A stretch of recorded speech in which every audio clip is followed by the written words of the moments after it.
A child is on the floor over something that looks, from the outside, impossibly small. The wrong cup, a broken toy, a sandwich cut the wrong way. And in the next 10 seconds, you're going to do one of two things. You're going to try to shut this down fast.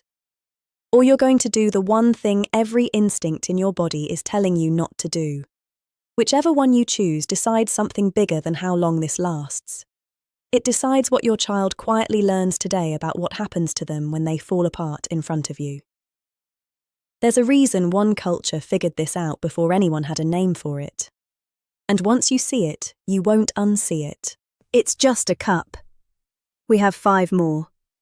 You're okay, calm down. It sounds responsible. It almost never works.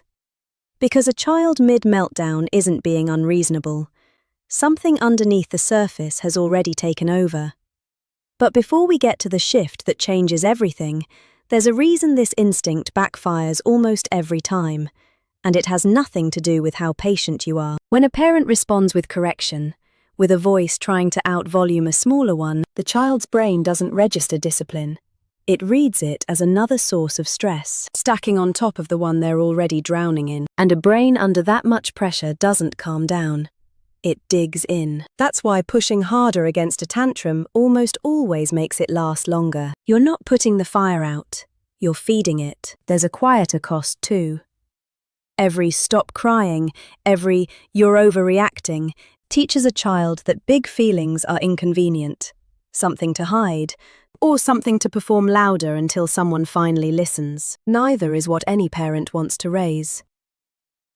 So if logic backfires and control makes it worse, what's actually left? For a child, a meltdown isn't a choice. It's a flood. One moment they're fine, and the next, something in them has been overwhelmed completely. And there's no door back out that they know how to find. That's the part most parents never get to see, because from the outside it looks like defiance. From the inside, it feels like drowning. And that gap between what it looks like and what it actually is exactly where most parenting advice goes wrong. One place figured this out long before anyone studied it in a lab. Picture a living room in Seoul. A grandmother sits on the floor beside her grandson. His favourite toy just broke, and he's sobbing with a grief that seems too big for such a small body. She doesn't fix the toy, she doesn't say a word. She lowers herself to where he already is, rests a hand on his back, and simply breathes beside him. Within moments, something shifts. The crying softens. His shoulders drop an inch. It looks less like a tantrum ending and more like a storm passing overhead. Many Korean families describe this through a value known as jong, a deep sense of emotional closeness and quiet loyalty that shows up less in what's said and more in who stays. It flips the instinct a lot of us grew up with. We were taught to shut emotion down fast. This does the opposite. Stay inside it with them and let your calm do what words can't. And here's the strangest part. The most important step in this entire method isn't anything you say. Researchers call the underlying mechanism co-regulation. A young child's brain is still building the wiring for self-soothing, wiring that isn't finished for years. So in the meantime, it borrows. It's shaped, moment to moment, by the tone, the pace, the steadiness of the adult beside it. Come in fast and sharp, and that tends to be what gets mirrored back. Come in slow, and that gets mirrored too, which means you are never just a bystander standing outside your child's meltdown. You're closer to the regulation they haven't built yet. And here's the part that surprises most parents. The calmest parents aren't the ones who happen to get easygoing kids. Many of them describe becoming calm on purpose, right in the middle of the chaos, because they stopped trying to control the emotion and started simply standing beside it. So what does that actually look like in a real kitchen mid-scream? The old way sounds like this. It's fine, stop crying, we have another one, in a voice climbing right alongside theirs. Result, louder. Always louder. Here's the other way. The instant the wail starts, you reach for your own body first. One breath, shoulders down. You drop to their eye level, not looming over them but meeting them where they already are. That alone tells them something before a single word arrives. I'm not a threat. I'm here. You don't speak yet. Just a few seconds of steady eye contact, breathing in the same space.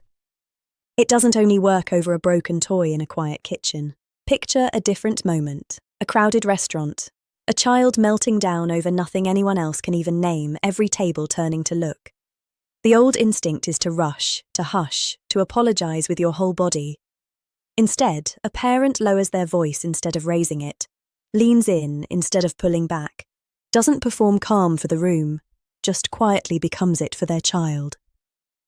The meltdown still happens. The stares don't stop. But something underneath shifts anyway, because the method was never about the audience. It was only ever about the one person it's for. Then a hand, on a shoulder or a back, wherever they'll let you in. Some children melt into it instantly. Others stiffen first. Either way, the message underneath stays the same. This feeling won't make me leave. You'll feel it before you see it, the tension starting to drain out of their body. Only now do you speak, not to explain, just to name it. You really wanted that a different way. That's frustrating, nothing more. Something shifts in a child the moment they feel understood instead of corrected. Sometimes it gets briefly louder right here, and that isn't failure, that's release. Last, you don't send them off to calm down alone. Let's breathe together. When you're ready, we'll figure this out. Still beside them, still in it. Day 1, you try this, and they scream even louder, thrown off because the reaction they usually provoke isn't showing up. That's not failure, that's it landing. By day 3, the crying starts sounding different, less like a fight, more like release. By day 5, meltdowns that used to stretch 15 minutes start wrapping up in 5. And afterward, they climb toward you instead of away. Now picture 6 months from here. They walk in, drop their bag, and burst into tears before you even know why. Instead of what happened, you crouch, you breathe, you wait. Within seconds, they lean in and the whole story spills out. Something a friend said, something they weren't included in.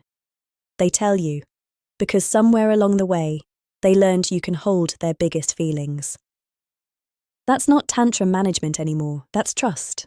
So go back to the beginning. The wrong cup, the broken toy, whatever it was for you. The goal was never to make the meltdown disappear faster. The cup is still the wrong one either way. 20 years from now, they won't remember the cup. They won't remember the floor or the tears or even what started it. But somewhere deep inside, they'll remember something much more important. That when everything felt too big, there was one person whose calm never disappeared.